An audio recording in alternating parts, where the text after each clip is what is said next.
Mamangu aliniambia, wakaribisha wageni kwenye chumba chako chenye ukimya, wataondoka wakiwa hawana baya la kuhadithia.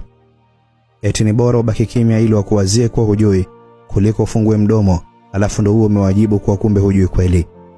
Mama akasema, ukimya uliotokana na machozi una sauti kubwa yenye maumivu ndani yake. Mama akanieleza kuwa ndoano inamnasa samaki anayetanua mdomo wake. Muda mwingine ni bora kukaa kimya kama hujui nini kinaendelea kwenye moyo na akili yako.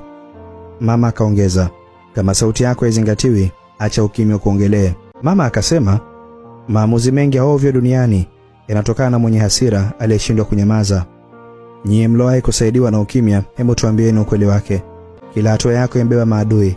Hakuna sikio lisilojua uchungu wako, linalopenda mafanikio yako. Kaa kimya. Waache wajue ulivyoamua kuwaonyesha, sio vinavyokuhusu asilimia zote. Kaa kimya. Husda halisi ipo kwenye kuisema mipango yako kwa wale usiowajua undani wao. Kwa nini usikae kimya? Hebu epuka kuwapa ushindi kwa kusubiri jibu lako zuri waliojiandaa nalo kwa ubaya. Wewe ni bora kuliko shari yote iliyoamua kutokea kwa sababu ya kushindwa kwako kunyamaza. Wakikunyima sikio, wewe wanyime sauti. Binadamu ana umuhimu anapozingatiwa tu. Chunga kinywa chako.